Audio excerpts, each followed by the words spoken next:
Hello everyone, welcome to true I S. Laxmikanth के अपनी इस फंडामेंटल राइट्स के टॉपिक को कंटिन्यू करते हैं। आर्टिकल 16 को हम लोग कर रहे थे और उसके अंदर अभी टॉपिक पढ़ते हैं हम लोग मंडल कमीशन एंड उसके बाद के आफ्टर रेपरकशंस क्या होते हैं।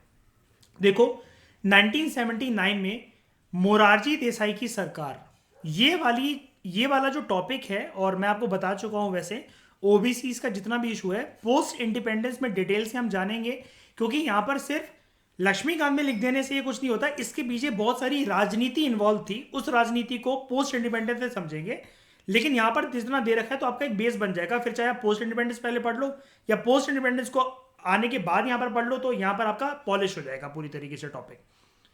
मोरारजी देसाई की सरकार जब बनती है इमरजेंसी के बाद, तो वो ना सेकंड बैकवर्ड क्लासेस कमीशन का गठन करते हैं under the chairmanship of BP Mandal. ये एक सांसद होते हैं, मेंबर ऑफ पार्लियामेंट। आर्टिकल 340 के अंतर्गत ये सेकंड बैकवर्ड क्लासेस कमीशन बनाई जाती है। अब आप कहोगे सेकंड क्यों? हमने कुछ लेक्चर्स पहले कवर करा था कि फर्स्ट बैकवर्ड क्लासेस कमीशन भी बनी थी।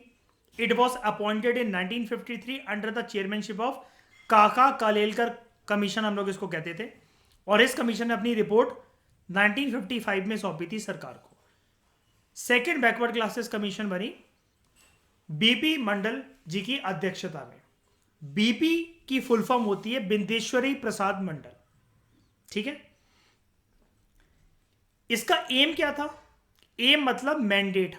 अगर ये आ जाए ना कभी क्वेश्चन, जैसे सिलेबस में जीएस पेपर 2 में दे रखा होता है इंपॉर्टेंट इंटरनेशनल एजेंसीज वगैरह, आईआर का जो सिलेबस है उसमें दे रखा है एक वर्ड मैंडेट।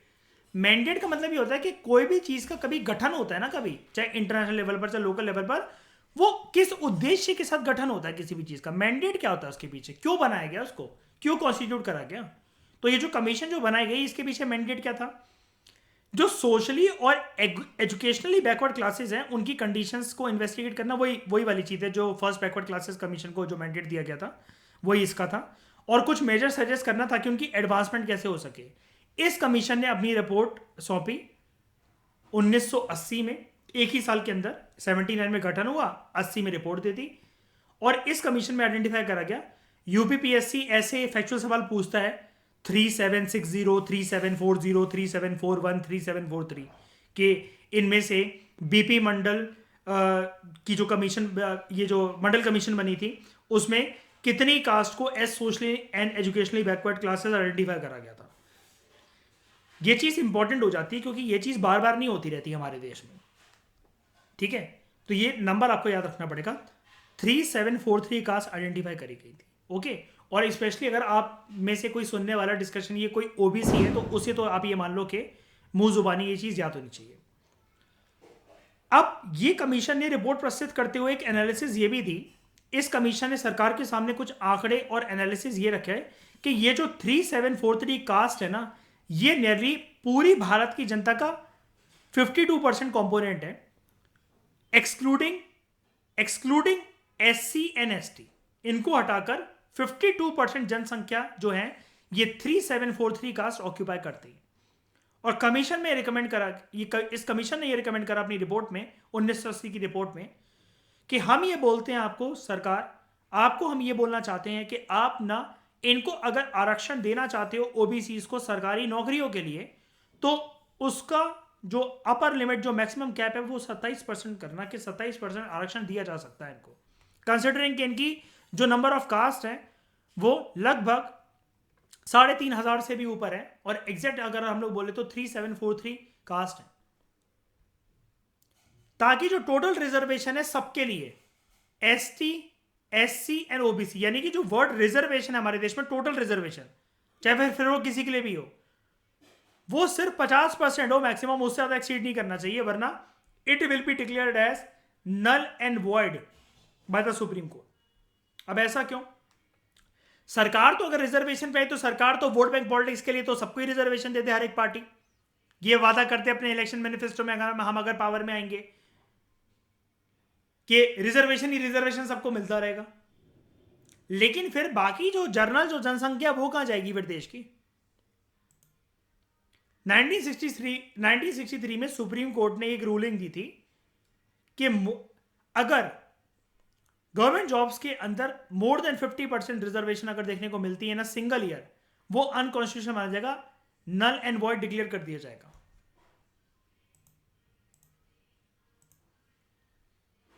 अब एक नई चीज आपने सुनी होगी करंट अफेयर के टॉपिक्स में, एक नई नौटंकी चली आई है। विद इन द ओबीसी जो सब कास्ट होती हैं, फिर अदर ये जो ST SC OBC है, इनके अंदर सब कैटेगराइजेशन करके रिजर्वेशन मिलता है, जो कि कभी कभार ब्रीच हो जाता है और मामले बहुत ज्यादा हाई कोर्ट सुप्रीम कोर्ट में डिबेट के लिए फंसे रह जाते हैं। हुआ क्या, एक डिकेड के बाद, लगभग 10 साल के बाद 1990 में सरकार बनती है VP सिंह की। VP सिंह की सरकार ने डिक्लेयर करा कि हम इस चीज को मानेंगे, यानी कि जब मंडल कमीशन ने 1980 में अपनी रिपोर्ट सौंपी, तब तक भी उस पर अलग अलग सरकारें चर्चा कर रही थी, और फाइनली एक डिकेड के बाद जाकर 1990 में वो VP सिंह की सरकार थी जिसने डिसाइड करा कि 27% सरकारी नौकरियों में आरक्षण दिया जाएगा OBCs को। अगेन अगले ही साल 1991 में नरसिम्हा राव जी की जो सरकार आती है, उसने इस आरक्षण देने की प्रक्रिया में दो मुख्य चेंजेस करे, परिवर्तन करे। क्या? नंबर 1, एक तो नरसिम्हा राव की सरकार में यह बोला गया कि प्रेफरेंस दी जाए कि OBCs में से भी जो पूरर सेक्शंस हैं उनको 27% इस कोटे का लाभ दिया जाए। यानी कि इस सरकार ने with in the OBCs creamy and non creamy layer के कंसेप्ट को माना। इस सरकार का यह मानना था कि जो OBC जो प्रॉस्परस हैं उनको रिजर्वेशन सूंघने को भी ना मिले, इकोनॉमिक क्राइटेरिया के बेसिस पर रिजर्वेशन ग्रांट करना ज्यादा सही होगा। वो रिजर्वेशन के सही मायने में असली चीज होगी, रिजर्वेशन के लाभ जो कि मिल सके, जिस पर्पज से रिजर्वेशन का ये पूरा का पूरा जो इंजन है वो भगाया गया है। तब वो हम कह सकते हैं कि रिजर्वेशन का फायदा बेस्ट तरीके से, बेस्ट पॉसिबल यूटिलाइजेशन उसका हो सका है। दूसरी चेंज नरसिम्हा राव की सरकार में यह करा गया, यह बोला गया रिजर्वेशन दिया जाए इससे अलग ऑफ अनदर 10% ऑफ जॉब्स उन गरीब लोगों को जो कि इकोनॉमिकली बैकवर्ड हैं, उन पूरर सेक्शंस को जो हायर कास्ट के हैं उनको अलग से 10% का आरक्षण दिया जाए, जो कि देश में कोई भी स्कीम ऑफ रिजर्वेशन चल रही है उसके अंतर्गत वो कवर ना हो, ताकि ये जो 50% का जो क्राइटेरिया ब्रीच ना हो। यानी कि इस सरकार ने यह माना कि ऐसा नहीं है कि जो हाई कास्ट है वो सारे के सारे अमीर है, अच्छी खासी दाल रोटी और घी लगी हुई रोटी खा रहे हैं। वो हायर कास्ट के भी लोगों को हो सकता है इकोनॉमिकली फाइनेंशियली दिक्कत हो, वो पुअर हो। तो ऐसे लोग जो हायर कास्ट की जो बात ही नहीं करी गई, SC ST और OBC ही की बात चलती है आरक्षण देने में, तो 10% अलग से रिजर्वेशन दी जाए जॉब्स में ऐसे पूरर सेक्शन को जो कि हायर कास्ट से बिलोंग करते हैं, और वो हायर कास्ट जो कि देश में किसी भी रिजर्वेशन के अम्ब्रेला के अंडर कवर नहीं होती है। ये बहुत इंपॉर्टेंट पैराग्राफ था। आगे बढ़ने से पहले सब लोग कंफर्म कर दो, क्या ये चीज समझ में आई? सारी बातें, क्या ये सारे एंगल समझ में आए? मैं आगे बढ़ सकता हूं? बढ़ूं आगे? ठीक है,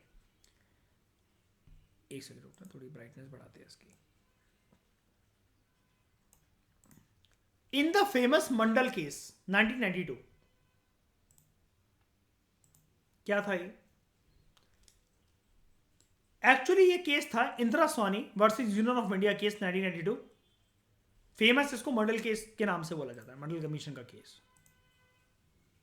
ये क्वेश्चन आ सकता है आपको छोटे छोटे एग्जाम्स के अंदर कि मंडल केस में से किसको बोला जाता है, तो आपको वर्सेस करके बहुत सारे टर्म्स ले सकते हैं, ऐसे कि Balaji Raghavan versus union of India को बोला जाता है, AK गोपालन वाले को बोला जाता है, Maneka Gandhi versus union of India को बोला जाता है, या फिर Indira Sawhney versus union of India को बोला जाता है। ये चीज़ आप याद रखना।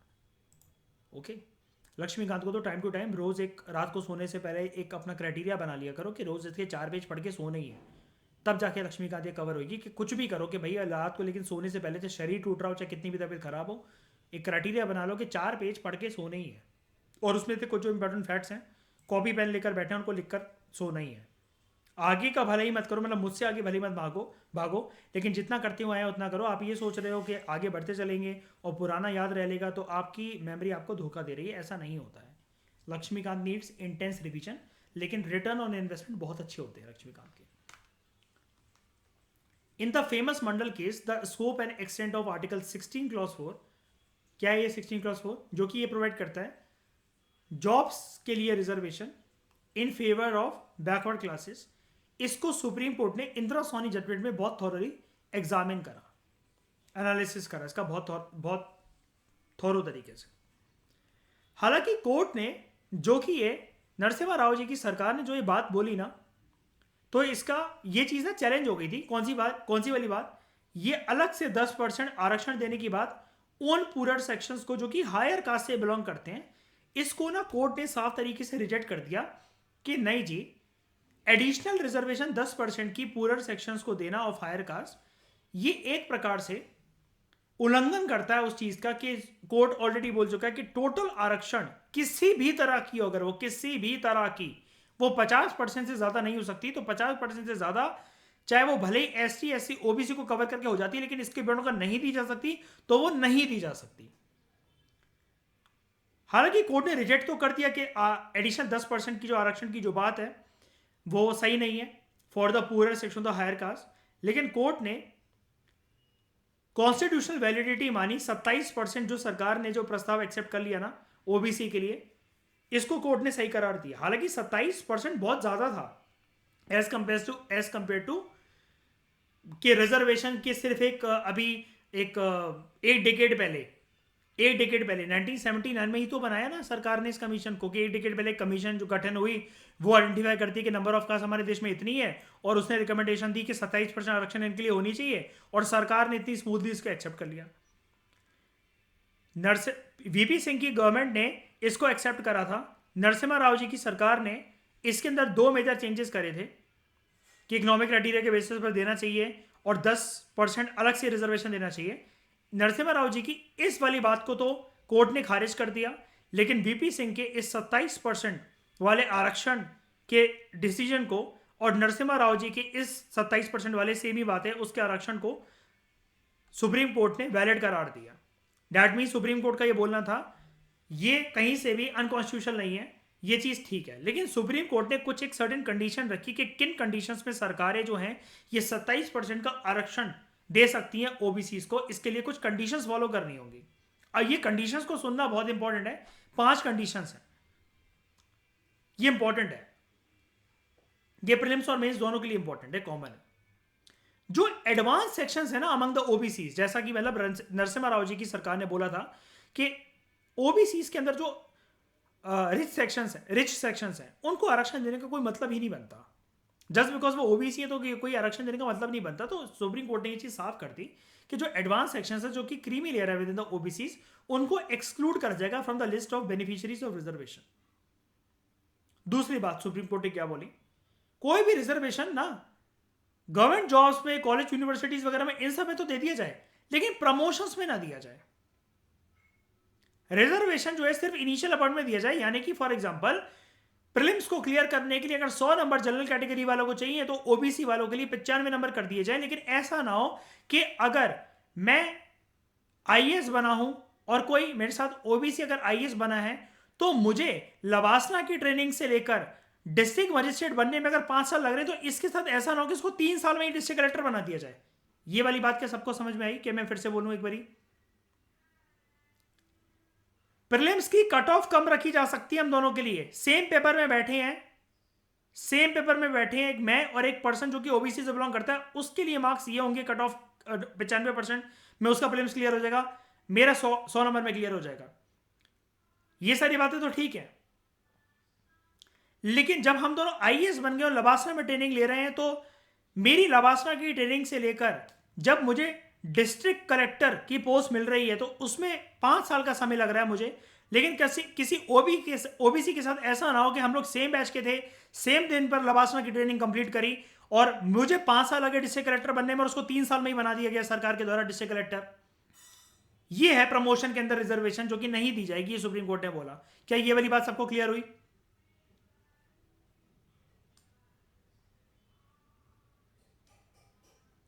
Reservation should be confined to the initial appointment only. Initial appointment कौन सी? मतलब यूपीएससी के लेवल पर एग्जाम में, या फिर एक यूपीएससी तो आप समझ गए ना, मैं एक एग्जाम्पल के लिए बोल रहा हूं, एक बात करने का तरीका है बस वो।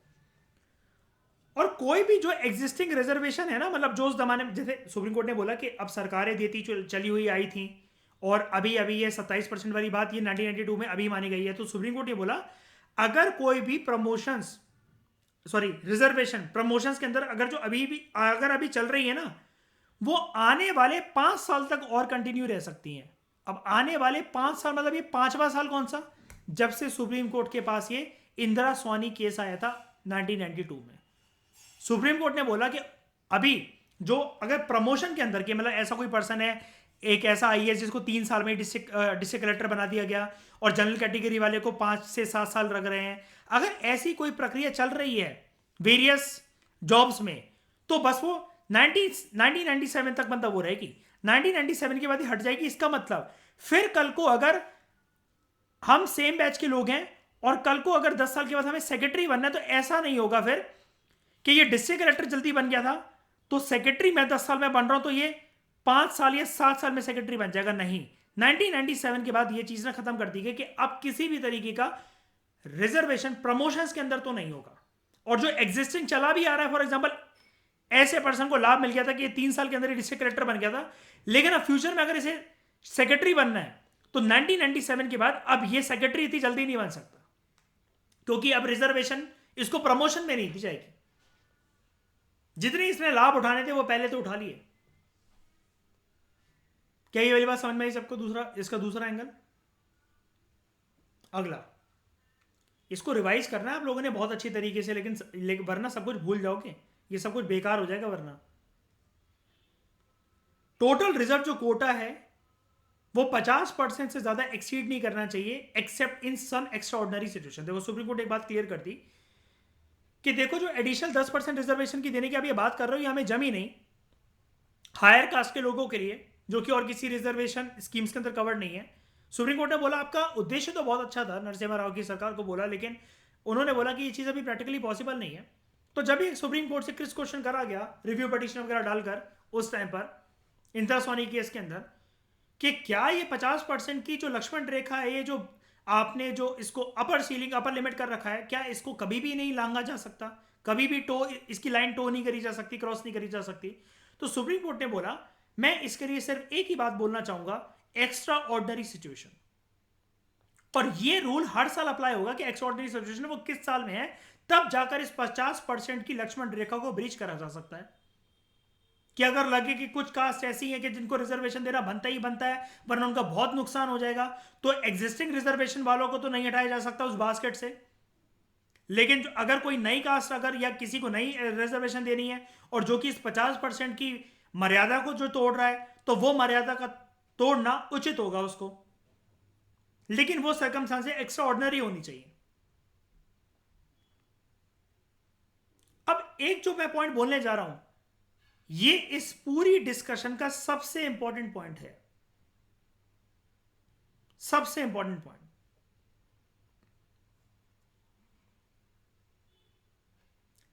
कैरी फॉरवर्ड रूल ना वैलिड है इन केस ऑफ अनफुलफिल्ड या बैकलॉग वैकेंसीज, और ये वैलिड है, लेकिन ये 50% के रूल को कि 50% से ज्यादा नहीं मिलना चाहिए उसको वॉलिड ना करें। ये मैं समझाता हूं कैसे। फॉर एग्जाम्पल, आप कल को कोई ऐसी नौकरी करते हो जहां पर आपको 2,000 रुपए एक दिन के मिलते हैं, 2,000 रुपए एक दिन के मिलते हैं। अब जिस जगह में आप काम करते हो तो उसमें यह बोला जाता है कि आपको ये जो दिन के 2,000 रुपए मिल रहे हैं,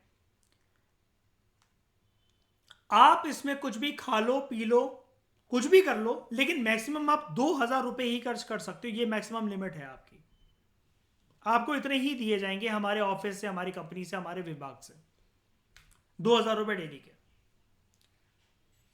अब आपने ये सोचा कि जितने मैंने मजे करने थे पहले महीने इस नौकरी पे, मैंने स्टारबक्स की कॉफी पी ली, मैंने महंगे महंगे वाले पिज्जा खा लिया, सारे शौक पूरे कर लिए, और अब मुझे लगता है कि इन 2,000 को बर्बाद करने का कोई मतलब नहीं है।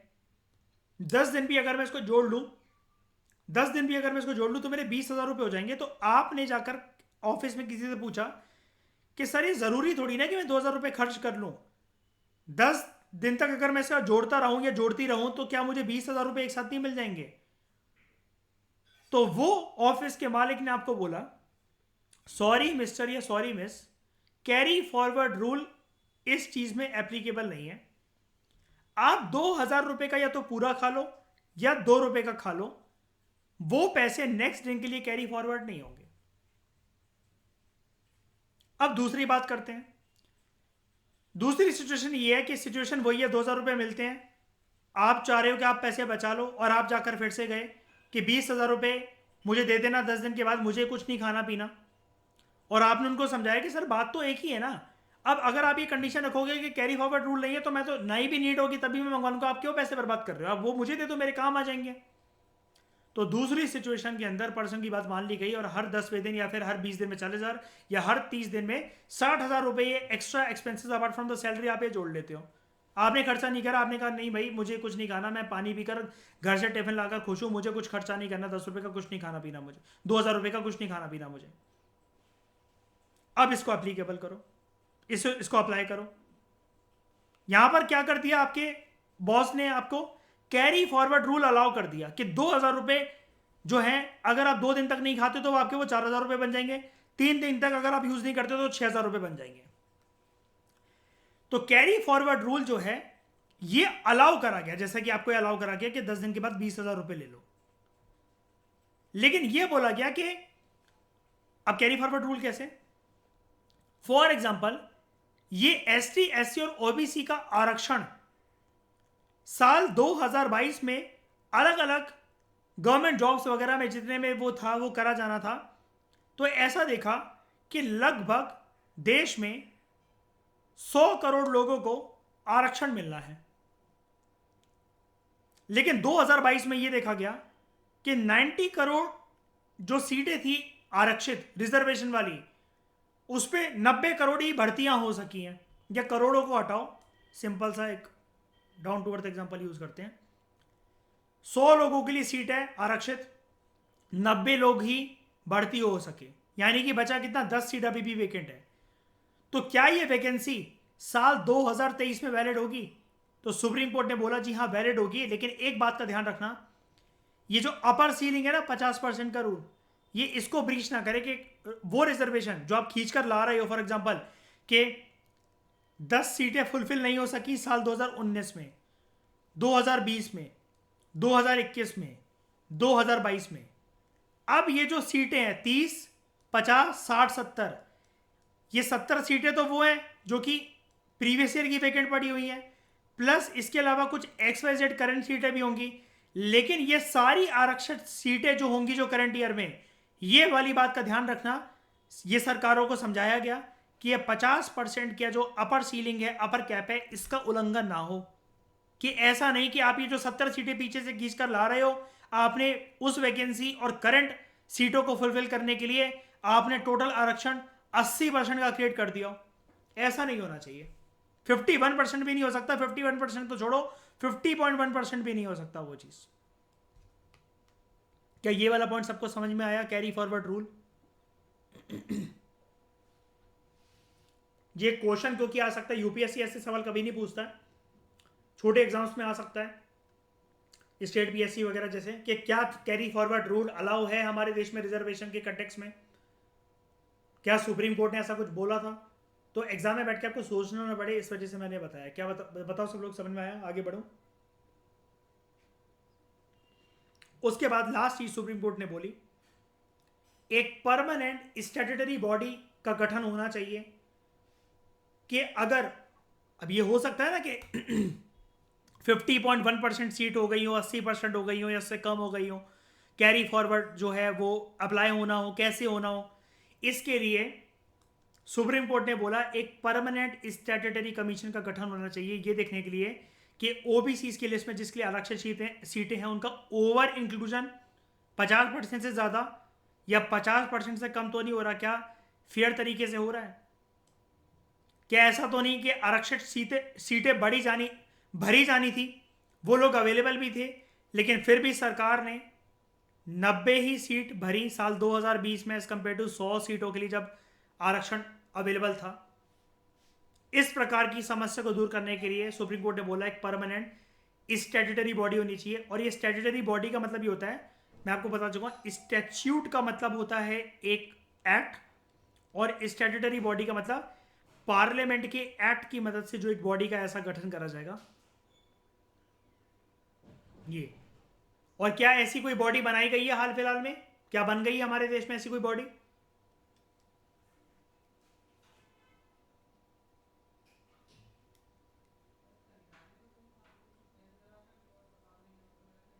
बनी है कि नहीं बनी है? हाँ कि ओबीसी कमीशन ये भी है? ये देखो, बन गई थी national commission for backward classes. अभी पढ़ते हैं इसको।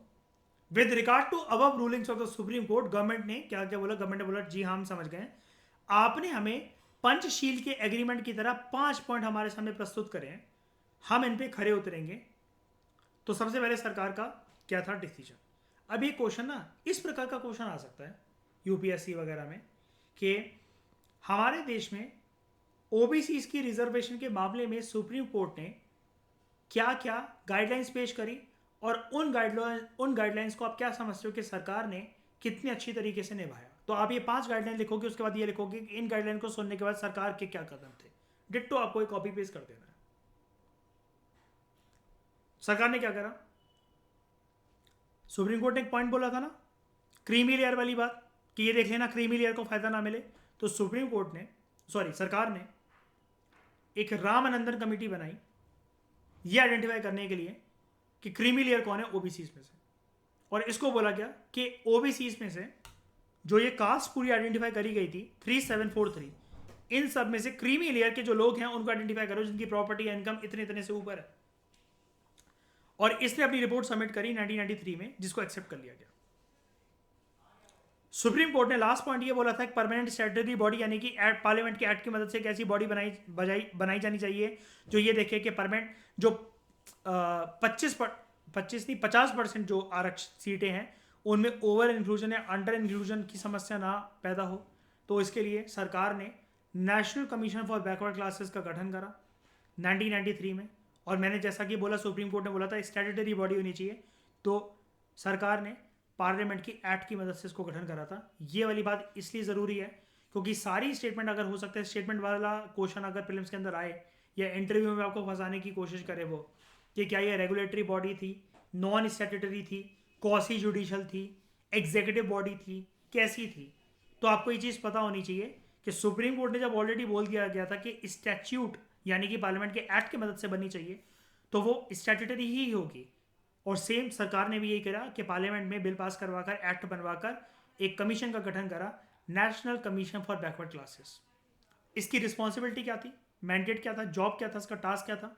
इसको बोला गया कि आपको कमीशन को बोला गया कि आपको एग्जामिन करना है कंप्लेंट्स अंडर इंक्लूजन की, ओवर इंक्लूजन की, या कोई इंक्लूड नहीं हुआ है। नॉन इंक्लूजन कैसे? मैंने बोला ना कि 10 लोग अवेलेबल थे भी, लेकिन किसी वजह से सरकार ने जो आरक्षित सीटें 2022 में उनको मिलनी चाहिए थी वो नहीं मिल पाई। इसको देखने के लिए for any class of citizen जो कि बैकवर्ड क्लासेस के अंदर है, for the purpose of job reservation only.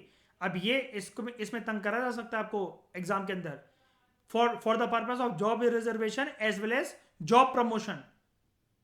तो ये दिक्कत सिर्फ उन्हीं को आ सकती है। मैं ये नहीं कह रहा कि मुझे नहीं आ सकती, आपको नहीं आ सकती। ये दिक्कत सिर्फ उन्हीं को आ सकती है जिनकी बस रिवीजन स्ट्रांग नहीं होगी।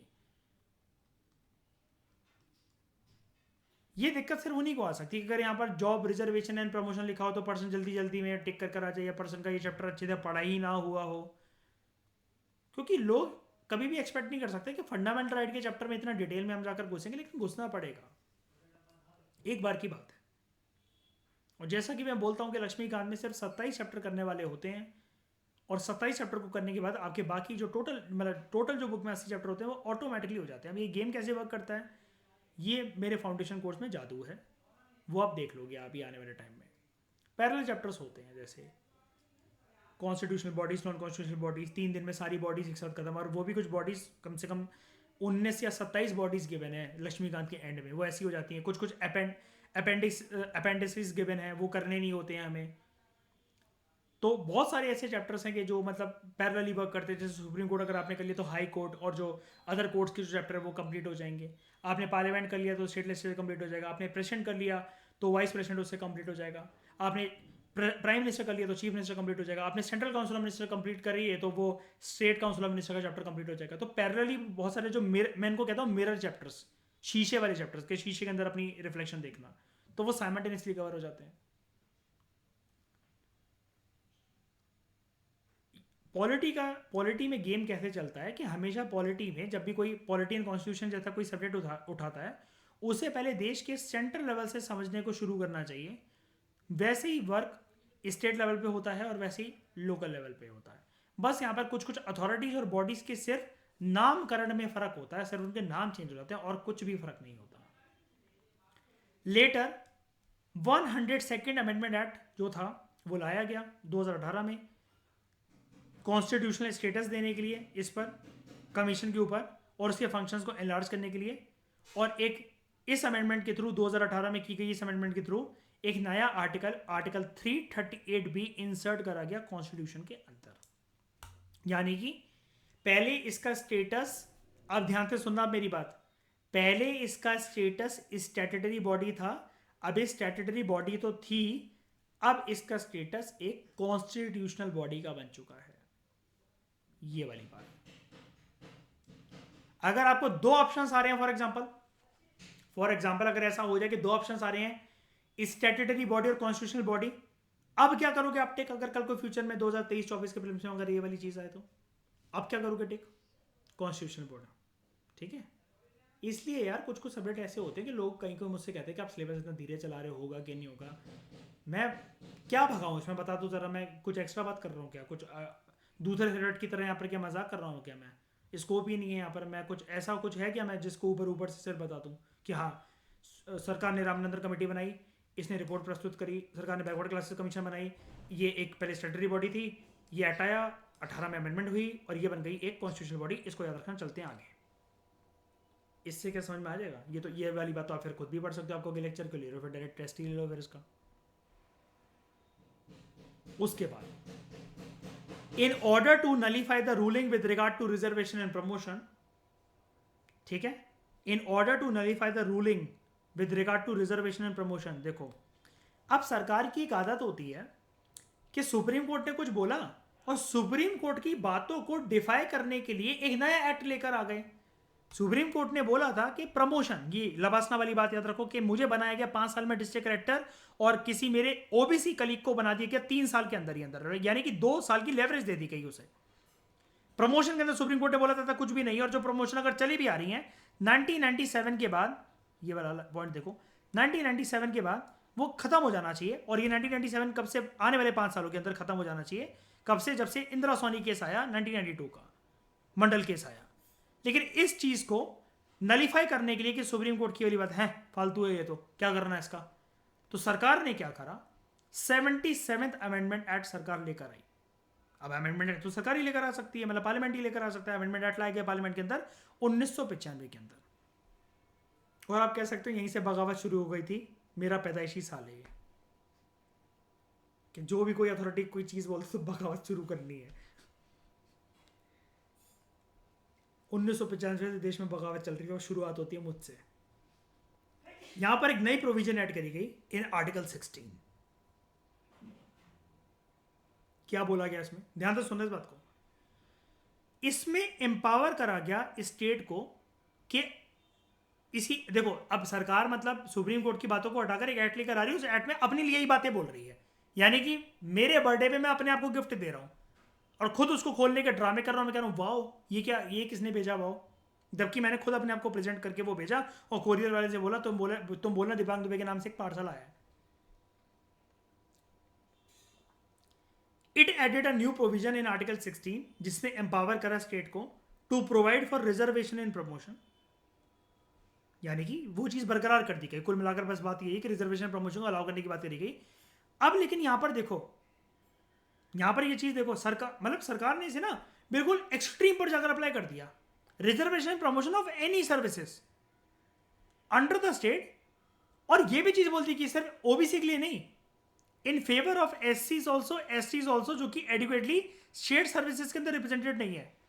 सुप्रीम कोर्ट ने बोला था रिजर्वेशन प्रमोशन जैसी कोई चीज होनी ही नहीं चाहिए। सरकार ने 1995 में 77वां बोलेंगे शायद से, आई थिंक, है ना, 77th अमेंडमेंट एक्ट लाकर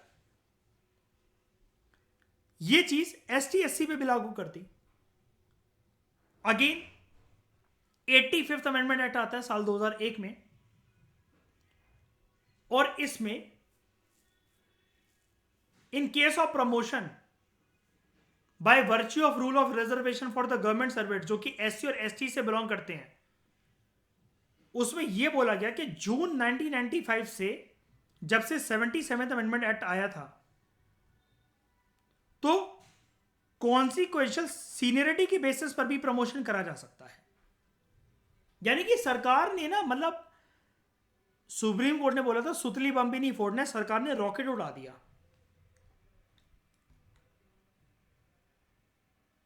सुप्रीम कोर्ट ने बोला था इस दिवाली पटाखे नहीं जलेंगे, और सरकार यहां पर बंदूका लेकर खड़ी हो गई। The ruling with regard to backlog vacancy जो कि रह गई हैं, याद है कैरी फॉरवर्ड वाला जो कि रह गई हैं, इसको नलीफाई कर दिया गया through 81st amendment act of 2000। जो वैकेंसी, अब देखो जो अच्छा पॉइंट बोला सुप्रीम कोर्ट ने कि जो बैकलॉग रह गई हैं वो अलाउड हैं, वो देखना चाहिए कि कैरी फॉरवर्ड रूल में अप्लाई हो सकता है। और यहां पर देखो जो बैकलॉग वैकेंसीज रह गई हैं उनको नलीफाई कर दिया गया, उनको हटा दिया गया, नहीं कोई बैकलॉग नहीं होगा, बैकलॉग जैसी कोई बात नहीं होगी। यानी कि अगर आप में से कोई मुझसे ये बोल रहा है कि सर हमारा बैकलॉग चल रहा है अभी, थोड़ा सा टेस्ट मत लो, ये मत लो, तो मैं ये कह रहा हूँ मुझे कोई फर्क नहीं पड़ता इससे, बैकलॉग की कोई बात नहीं करेगा। ऐसा सरकार का रवैया था। 81st अमेंडमेंट एक्ट और 2000 के थ्रू सरकार ने ऐसा करा। इसमें एक नई प्रोविजन ऐड करी गई आर्टिकल 16 में, इस 81st अमेंडमेंट एक्ट के थ्रू। क्या? It empowered the state to consider the unfilled reserve vacancies of a year. एक पर्टिकुलर साल में, फॉर एग्जांपल 10 सीटें अनफिल्ड रह गई थी साल 2022 में, तो उनको ये बोला गया सेट में कि इनको ना अगले साल 2023 में मर्ज मत करो, बल्कि as a separate class of vacancy के लिए देखो, जिनको हम आने वाले साल में कभी फिल कर देंगे, अगर टाइम मिला तो, इमीडिएटली फिल नहीं होंगी। यानी कि 2022 की कोई वैकेंसीज अगर रह गई हैं, वो आने वाले टाइम में, अब वो कोई सा भी साल हो, 2030 हो, 35 हो, 27 हो, 26 हो, कभी भी हो जाएगा, लेकिन सारी की सारी वैकेंसी 2023 में नहीं होंगी, वो नेक्स्ट इमीडिएट ईयर में कैरी फॉरवर्ड नहीं होंगी, इसके बाद कभी भी हो सकती है, 23, 24, 25, 26, 27, लेकिन इमीडिएटली 23 में नहीं होंगी। Such class of vacancies are not to be combined with the vacancies of the year. मैंने बोला ना, जो वैकेंसीज उस साल हैं उसके साथ कंबाइन करके नहीं देखना हमें, क्योंकि फिर सरकार को यह लगा कि 50% तो वैसे भी ब्रीच हो जाएगा अगर हम इमीडिएटली नेक्स्ट ईयर दे देंगे। क्यों?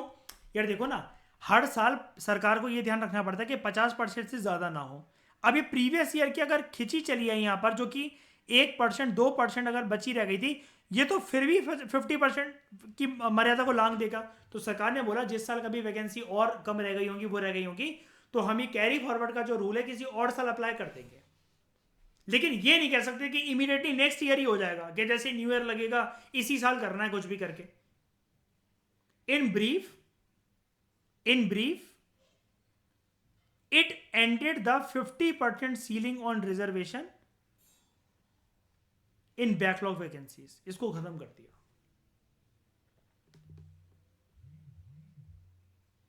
ठीक है, बात समझ में आई?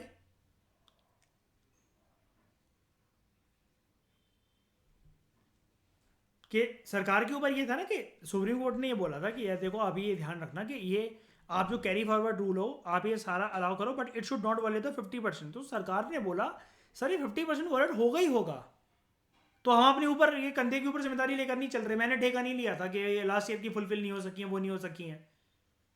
गलती सारी सरकार की होती है वैसे तो, लेकिन फिर भी सरकार ने बोला कि इमीडिएटली नेक्स्ट ईयर फुलफिल करने का प्रॉमिस भी नहीं खा रहे हम।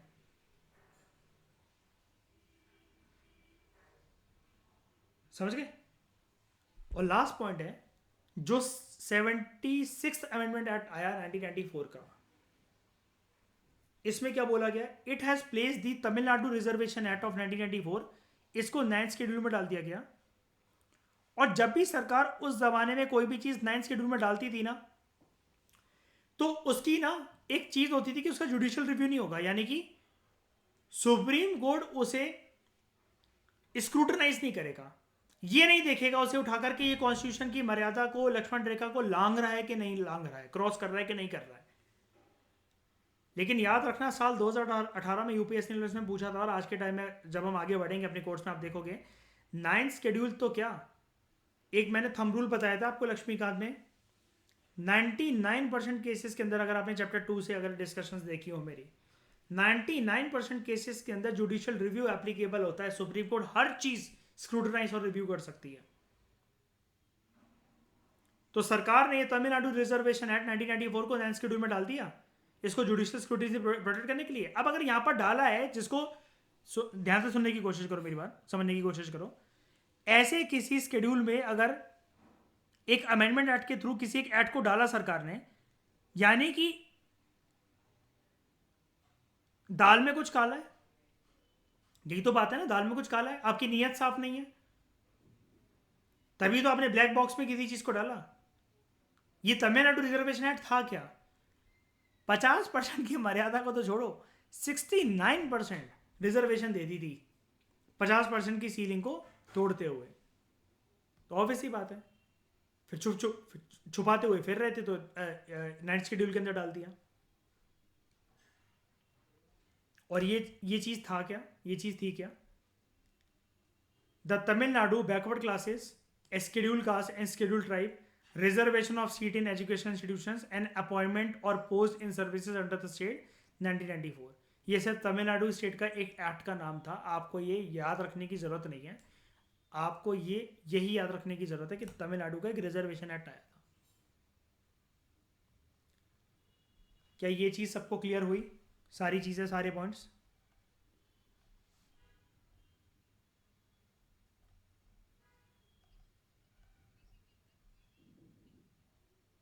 नहीं नहीं, 27% अभी भी है, 50% अभी भी नहीं टूट जाएगी। ये मैं क्या पढ़ रहा हूँ, मैं एक सेकेंड, सब एक सेकेंड, एक्स्ट्रा दिमाग कोई नहीं चलाएगा। जब अभी तक यहाँ पर जिस पेज पर है उसी के, जहाँ तक अभी आपने नॉलेज गेन करी है मुझसे, सिर्फ वहीं पर बात करो। आगे क्या होता है वो हम स्टोरी देखेंगे, अभी चैप्टर अभी है आगे, और आगे और भी चीज़ें हैं। इसके बाद क्या हुआ? अब ऐसे तो यहाँ पर 9th शेड्यूल की बात लिखी हुई है, कोई यही चैप्टर पढ़ के यहाँ तक अगर फिल्म देने चला जाए, वो तो अपना बट्टा बिठा लेगा कि हाँ 9th शेड्यूल के अंदर कोई भी चीज़ डाल दी जाती है तो उसकी जुडिशियल स्क्रूटिनी नहीं होती है। हाँ जी, मुझे पता है, कसम से मुझे पता है, यूपीएससी की कसम मुझे पता है, क्योंकि मैं तो लक्ष्मीकांत पढ़कर आया था, कल ही रात को मैंने पढ़ा है और उसके अंदर मैंने देखा था। आने वाले पेजेस में पता चला, आने वाले चैप्टर्स में आपको पता लगे कि ये चीज़ तो फिर बाद में हट गई थी। पॉलिटी, इकोनॉमिक्स और हिस्ट्री और ज्योग्राफी और एनवायरमेंट, या कोई भी स्टैटिस्टिक्स सब्जेक्ट की अगर मैं बात करूँ, उनका आधा अधूरा ज्ञान, स्पेशली इकोनॉमिक्स का, हिस्ट्री का और पॉलिटी का, इन 3 सब्जेक्ट्स का बहुत खतरनाक हो सकता है। आधा अधूरा ज्ञान। ये ह्यूमैनिटीज के साइंटिफिक सब्जेक्ट्स होते हैं, कि जैसे साइंस में बोला जाता है कि एप्पल क्या क्यों गिरता है, तो उसके लिए वो साइंटिफिक चीज़ है, उसकी कोई और एक्सप्लेनेशन नहीं दी जा सकती। सिमिलरली यहाँ पर ऐसी चीज़ है कि जो लिखा है उसकी एक्सप्लेनेशन हमें उसी कंटेक्स्ट में पढ़नी है जिस ज़माने में उसकी बात चल रही थी, अपनी मर्जी से कोई एडिशन कोई डिलीशन नहीं। तो क्या यहाँ तक सबको बात समझ में आ गई? आज के टाइम में बस ये चीज़ बोल सकता हूँ मैं सबको, अशप्रीत, कि ये चीज़ अब नहीं होती, ये चीज़ पहले भी नहीं थी, ये तो उन्होंने करा ना, ये तो फिर देखा ना सुप्रीम कोर्ट ने कि ये तो हर बार डाल देते हैं 9th शेड्यूल के अंदर कुछ ना कुछ करके, तो सुप्रीम कोर्ट ने हटा दिया कि 9th शेड्यूल की भी हम जुडिशियल स्क्रूटिनी कर सकते हैं, और 50% जो है वो ब्रीच नहीं होता है। आज के टाइम में इसका ध्यान रखा जाता है, वरना पर्सन सुप्रीम कोर्ट अप्रोच करता है। फिर क्या ये सारी बातें सबको समझ में आई?